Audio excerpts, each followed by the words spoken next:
Welcome back. What is up, everybody? Welcome back. Yes, both of us hope that you had an amazing Thanksgiving with your family. We hope you had a great time, had delicious food, everything, all that good stuff.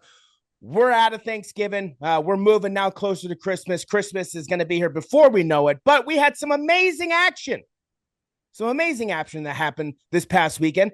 Not for us, but let's get into it. Without further ado, let's start the show.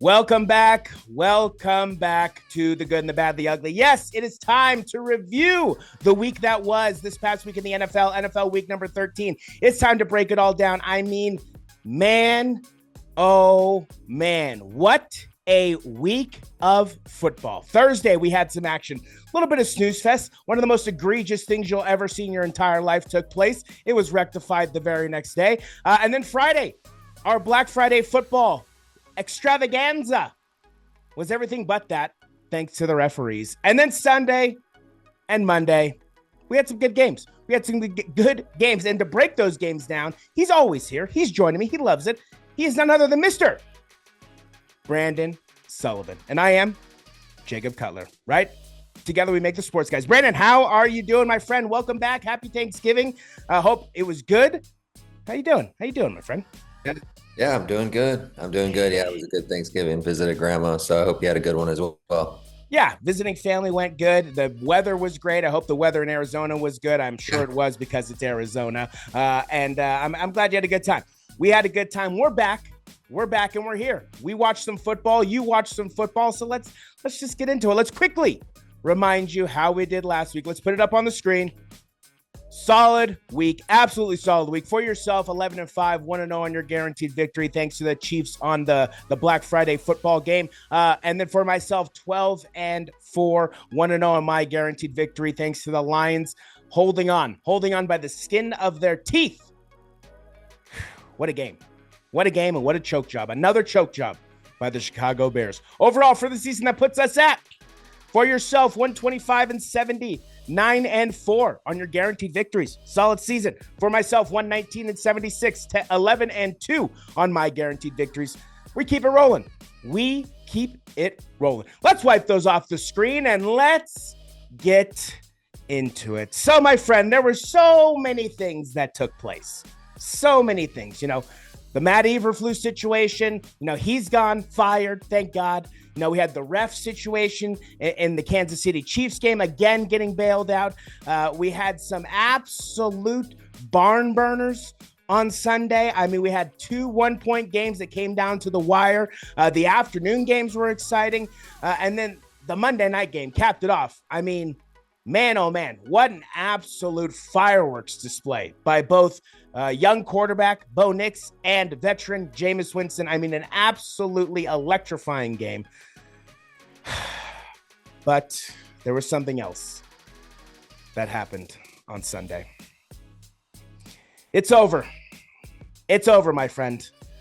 The Cincinnati Bengals, after an absolutely phenomenal performance, again, by Joe Burrow and Jamar Chase. The defense, just yet again, lets down, allowing Pittsburgh to look like, I don't even know, look like the Kansas City Chiefs of 2019 or something. They were running up and down the field, could not be stopped. Bengals didn't want to tackle. Joey had to do everything in his power to keep the game going, but it's over. Sitting now at 4-8. The Bengals look to rebuild towards next season, and honestly, one of the most baffling, disappointing seasons, I think, in franchise history, having the number one passer in the NFL, the number one receiver in the NFL, and the number one sack leader in the NFL. Yes, not going to make the playoffs. So with the Bengals season being over, I mean, what's next? What's next? I mean, can they compete next year? I mean, is this just more of the same that we're used to from the Bengals franchise, right? Is this what Carson Palmer told us all along that we gave him so much crap for? I mean, what is next for the Cincinnati Bengals? Because this season is over. Yeah, a tough break, Jake. Obviously, Joe Burrow having one of the best seasons of his career. Obviously, we know the type of caliber player he is, along with Jamar Chase and some of the other components. I mean, you lose Joe Mixon, that definitely can impact the offense as well. But I know both of us are not focused on the offense here. It is the defensive side of the ball. Yeah. Whether it be play calling or missed tackles or just, bad coverage. I mean, there's just a lot of different things that we have witnessed throughout this season. I think each week has its own story on that defensive side of the ball. And just not a lot of luck going to the Cincinnati Bengals this year. And we know that luck is a big part of every sport. You've got to have luck in order to, because it's a game of inches, right? And this was another one-score game. And unfortunately, the Bengals are going to have to change their blueprint in the offseason. I think that the defensive coordinator's got to go. I do also think that it may be time to move on from Zach Taylor. I know that you've been a lot more vocal about that as a Bengals fan, but I mean, that this is a situation where a lot of this could have been avoided in the offseason, I think. Yeah. And it comes down to coach, GM, but you got to start somewhere. It may be time to clean house. I mean, you've got a franchise quarterback. You've got one of the best receivers that I've ever witnessed in my life. And so I think that you have those offensive weapons. And I think that the main thing that you need to do, like I said, is clean house and start over and bring in some new blood. And I'm interested to see who will be available in the offseason. I'm interested to see if there's some, changing of the guard at some of the and who's going to be available. Will it be someone that they pull from college? Will it be someone that I honestly just can't see Zach Taylor staying here after this, after how well Joe Burrow's done. Yeah, it's going to be it's a difficult season, right? And for those of you who are Hard Knocks fans, right, the midseason Hard Knocks has started. It's all about the AFC North division. And after watching the first episode, it's phenomenal. Highly recommend it. And this is what Hard Knocks should do for the rest of the time during these midseason things. They should not focus on a team, focus on the division. Way more exciting, way more interesting. It's just incredibly disappointing. I don't know what is going on with the defense. The problem with the defense is no one's hurt. No one is hurt. Aside from Logan missing the last game, these are the starters. Right. And they're terrible. They're terrible. Aside from Trey Hendrickson, who leads the NFL in sacks, go figure, they're all terrible. I've never seen anything like it. And I don't know what is happening. They're not covering. They're not tackling. They're not. I mean, Pat Freiermuth catches the ball at the 10-yard line and then walks into the end zone. No one touches him.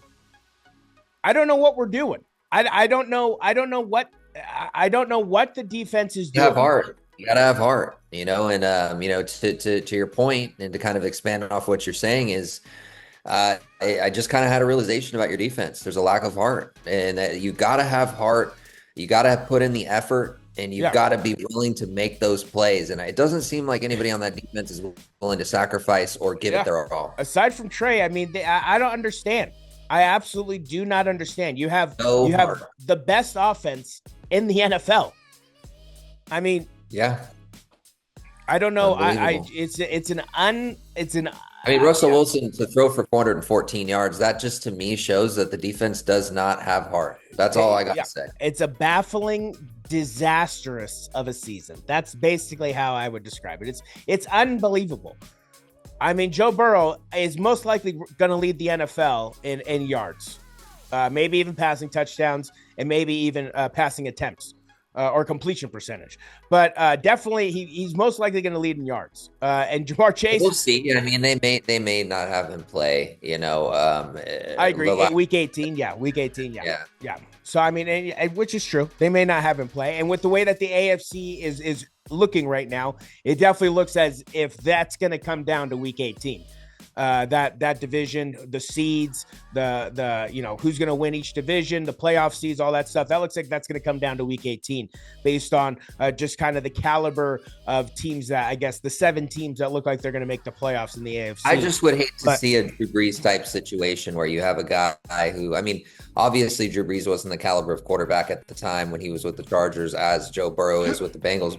Hate to see a situation similar to that. That's the one I could think of the top of my head, where the guy isn't happy, he wants to leave. In this scenario, this guy's not happy, he wants to go somewhere, and then he does what Saquon Barkley does, goes to the Eagles. He just goes to the Steelers, or I mean, it's or to a team in your division and just dominates. Yeah, it would be it's a very upsetting situation there in Cincinnati. The season's over. I mean, Joey said it best, right? The remaining games are just to see, who's really going to be here next year and who's not. Because I mean, if you're going to fight and you want to be on this team, then you fight and you play the rest of the season. If you don't want to be on this team, that's fine. We'll find out real fast, and we'll show you the door. A disastrous season for the Cincinnati Bengals. Disastrous season for my heart. Disastrous season for my mental health. Zach Taylor. Get fired, dude. Get fired. All right. Touch anything about the law of detachment, Jake? I think that the law of detachment is now finding you. Things that you attach yourself to can cause that suffer. So at this point, I think we both, for our mental health, we're letting go. Oh yeah. And we're just like, you know what? You guys are outside of our control at this point. You guys are done. There's no more suffering going on over here. At this point, I just want them to lose, so that way when we lose T. Higgins, we can draft Travis Hunter and be right back where we're at, baby. Let's go. Travis Hunter. It starts today, baby. Travis to the Bengals. Let's go. Here we go, Travis. You're coming, baby. You're coming to the Bengals. Yeah. Joey, lose every game, dude. We need him. All right, moving on. It is very clear that the NFC is now a 3-team race. What 3 teams am I talking about? Well, the Detroit Rolling Motor City Lions, the Philadelphia Eagles, and the Green Bay Packers. My question to you is do you think the Super Bowl representative of the AFC comes out of one of those 3 teams, or do you think that the remaining 4 actually have a chance to maybe possibly pull a shocker? No. I think that does come out of one of those. Or I do think that more than likely it'll be the Lions.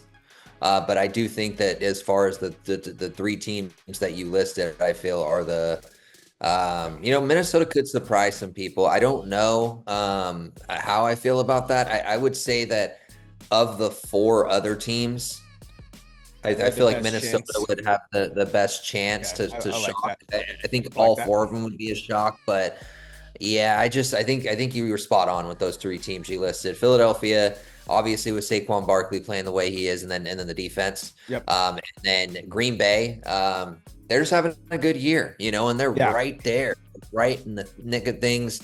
I think, and then obviously if Detroit continues to play the way that they do, I think that even if they lose another game and Philadelphia doesn't lose another game, from what I saw, they would hold the tiebreaker because of strength and schedule. So if Detroit gets the number 1 seed, I just fully expect. But with the NFL, you have to expect the unexpected. So we'll have to wait and see. But those other 4 teams, I just can't see it. Well, I'll tell you what, Philadelphia definitely passed their first test this past week with dispatching of the Ravens. Their next test comes next week when they do play the Steelers.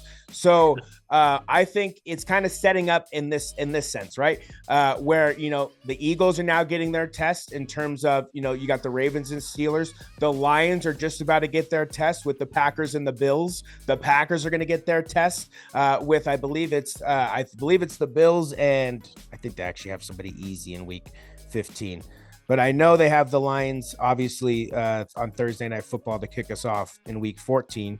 But as far as the Packers in Week 15, the Seahawks. So no easy game as well. So these are kind of the test for these top three teams that we're talking about over the next couple weeks, right? I feel like Philadelphia's test kind of ends next week, while the Lions and the Packers test kind of start revving up here. It's who can be the hottest going into the playoffs. And right now, Philadelphia, I mean, that defense, wow.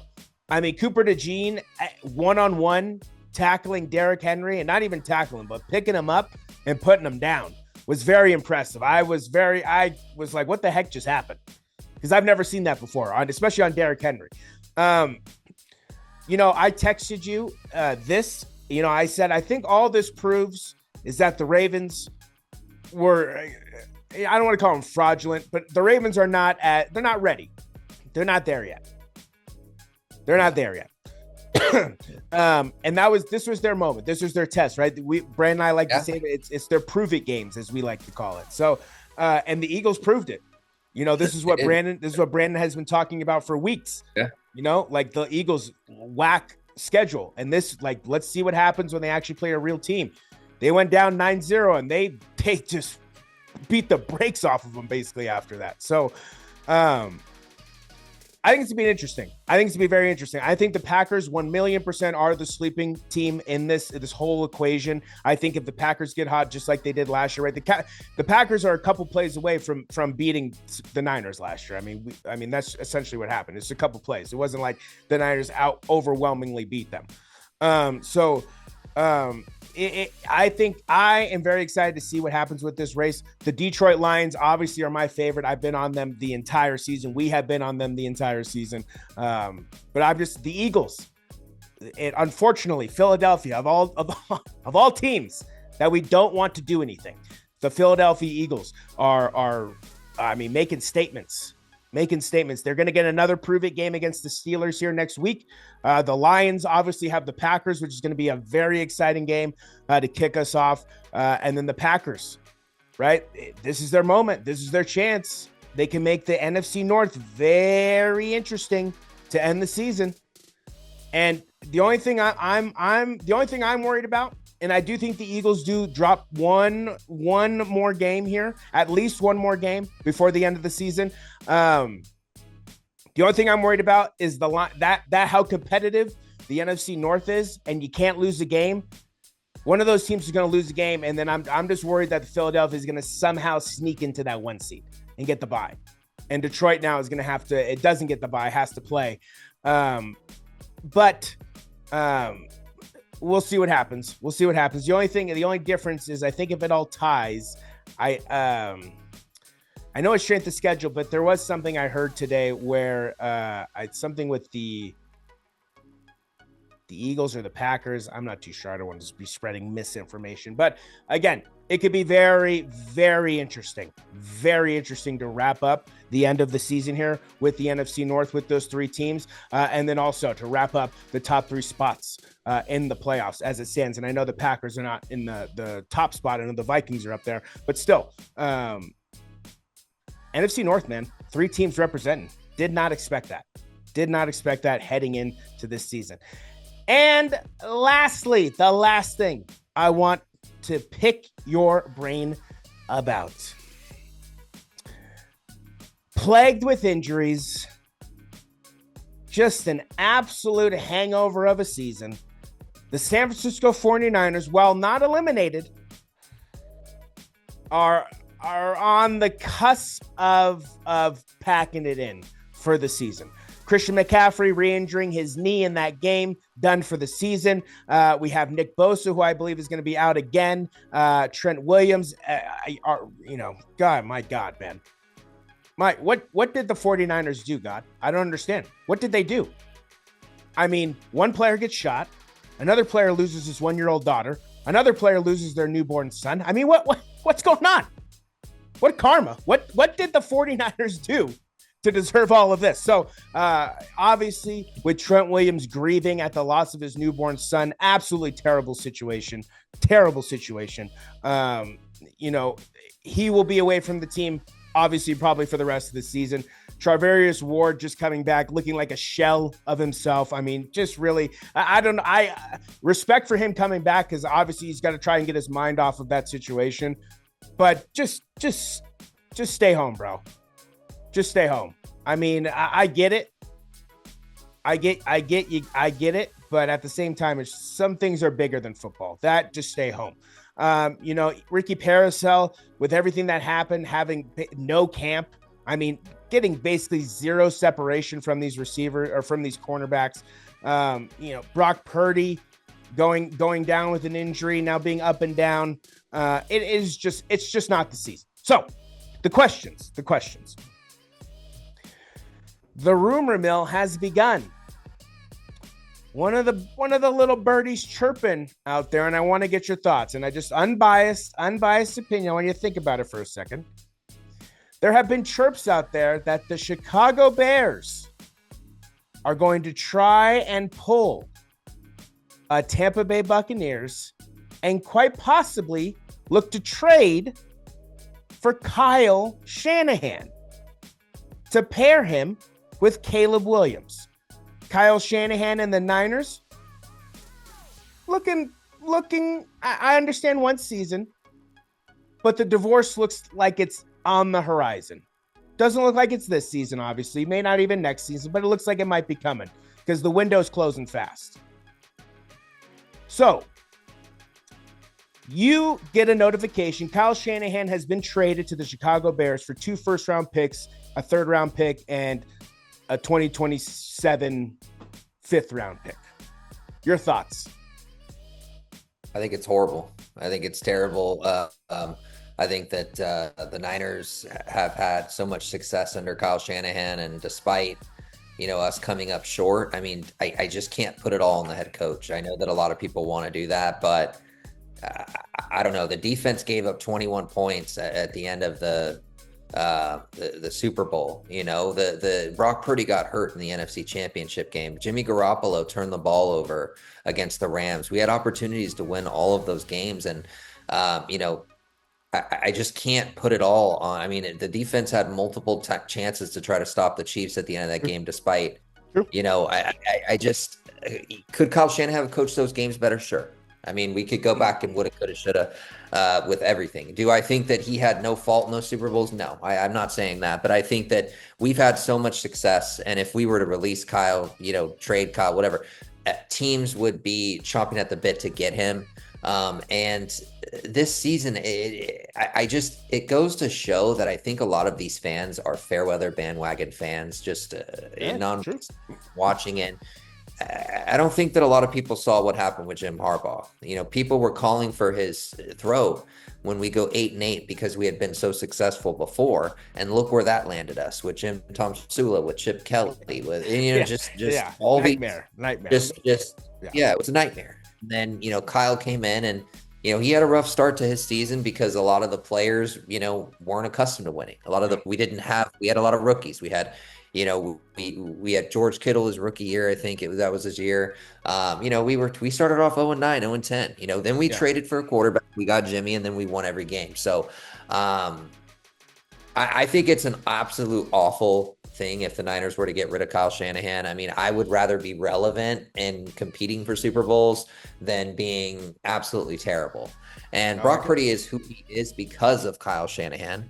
I think that, we have Christian McCaffrey partially because of Kyle Shanahan and John Lynch. And I just think it would be a disaster. I mean, look at all the things that you highlighted, poor Trent Williams going through it, Charvarius Ward. Yeah. There's been a lot of tragic events. When it rains, it pours, Murphy's Law, whatever you want to say. There has been, it's not our year. It's not our year. It's the perfect storm as far as everything happening at once. And sometimes that can be a good thing because it builds adversity, it builds character. I know that you can say the same thing about your life. When you've faced adversity, it's actually built you up and it's made you a stronger person. I think this will bring the team together. Maybe lost Brandon Ayuk. I think all of this happen. I would rather all this happen at once than next season. It's like, and then the season after, it's very sporadic where there's like little things here and there, but it impacts Does kind of feel get like it it's all all out of the happening at way. once. Yeah, it does. Yep. Jake Yep, Moody definitely. hurt, Mitch Wiskowski hurt. Yeah. I mean, Fred Warner broke an ankle. I mean, Greenlaw tore his ACL. He hasn't been able to play. Talanoa Hufanga's been hurt. I mean, I don't remember. I mean, Javon Hargrave just torn. Yeah. I think it was a torn tricep. I mean, there's stuff. I mean, Christian McCaffrey going back out. Jordan Mason's hurt. Aaron Banks is hurt. Jawan Jennings has faced injuries. Nick Bosa's hurt. I don't think I've ever, in the entire time that I've watched the 49ers play, I've seen very bad performance. I don't think I've ever seen this many injuries in one season. And it's a close tie because I think in the 2014 season when Jim Harbaugh was his final year as a coach, there was a lot of injuries that year. I mean, we had Chris Borland out there. I mean, Navarro was hurt. Chris Borland was leading the tackles. So, and he was a beast, but that's for another story for another day. But I have never, and I don't know, I'm going to ask you this, if you've ever seen specifically on the 49ers this many injuries. No, not on the. No, I've never seen this many injuries on a team. I've never seen. So I have two things that I've never seen. I've never seen. I think I'm actually witnessing the worst defense in NFL history, which is the Cincinnati Bengals. And then I don't think there's ever been a worse defense than that defense when you compare what the offense is bringing to the table as opposed to what the defense is bringing to the table. And I don't think I've ever seen a roster essentially depleted because of injuries the year following the Super Bowl or year following the appearance in a Super Bowl. I know there's Super Bowl hangover, which usually, you kind of start off slow, but not decimated by injuries. It's trial by fire, not trial by injuries. So that's just basically what happened with the Niners. I think just they're decimated with injuries. Brandon Ayuk, that's the other rumor mill. Should he stay? Should he go? What do you think? I do believe he's going to stay. He didn't have the opportunity to really showcase anything with his new contract. You think they shop him? No. I think that more than likely, if anybody's gone, it's Debo, unfortunately. Okay. Yeah, there's a lot of question marks. A lot of question marks for the Niners going into this offseason. The season's not over. They are still very much in the play. Seattle did get a little bit of a boost there by getting their victory, and then the Rams and the Cardinals losing, and the Niners losing. So we'll see what happens, but the Niners 100% are not out of it by any stretch of the imagination. All right, my friend. Hit me with it. Give me your best and worst performers of week number 13. Yeah, I mean, I mean, as crazy as it sounds, I gotta go with. I really don't. I mean, I'm just gonna. I'm gonna go against my own team, Josh Allen, man. Okay. This dude, like a touchdown catch. Yeah, I mean, just a catch, a pass, a run. This dude is just. Hands down, I've said it. MVP, you did. You have.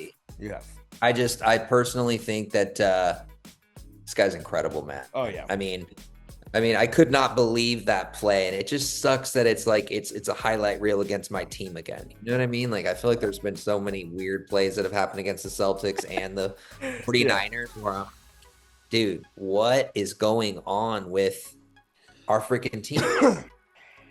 Yeah, especially. You know what I mean? Especially this season, yeah.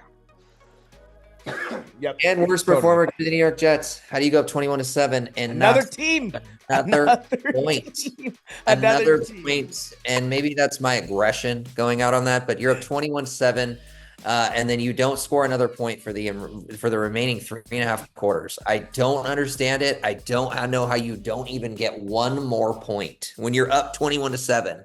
You have, quote unquote, one of the best quarterbacks of all time, one of the best wide receivers of all time. You can't even give me 3 more points, 6 more points, nothing. I have to. And there potentially could have been worse performances. Kirk Cousins didn't look too good. But I got you. That's it. That was a rough game for the Jets. Bad for the Jets. I agree. I don't know how you dropped that. He's not staying. Yeah, we'll see what happens. God, they retire. Jeez Louise, Aaron Rodgers. My best. Love him, hate him. It doesn't matter. The most entertaining man in the NFL, Jameis Winston, throwing 400 yards for his own team, 600 total passing yards if you include both pick sixes. 6 total touchdowns when you include both pick sixes. Four to his team, 2 to the other team. One of the most electrifying Monday night games you'll watch in a very long time. Bo Nix, also great performance. An absolute stud for the Denver Broncos. I don't like the Denver Broncos, but they did find an absolute stud of a QB. Worst performers, you mentioned him. Kirk Cousins, 4 interceptions, terrible. What are you doing, man? Come on. Yeah. What the hell was that? Yeah. What the hell was that? There's an individual performance. It was Kirk Cousins for sure. What the hell was that, dude? Yeah. That's going to do it. That is going to do it for this edition of The Good and the Bad, the Ugly. Yes, we are done with NFL week number 13. We are on to NFL week number 14. And man, we got a great schedule ahead of us for next week. So buckle your seatbelts. It is time to roll. Brandon, any last words for the people? The playoffs are close. So obviously things are going to tighten up, especially in the NFC North. Yep. That's going to be an interesting division to watch. I agree. It's starting to tighten up, and it's only going to get better next week. That's going to do it for this edition of The Good and the Bad, the Ugly. I am Jacob Cutler, one half of the Sports Guys. He is Brandon Sullivan, the other half of the Sports Guys. And until our picks episode, Brandon and Jake, we are out.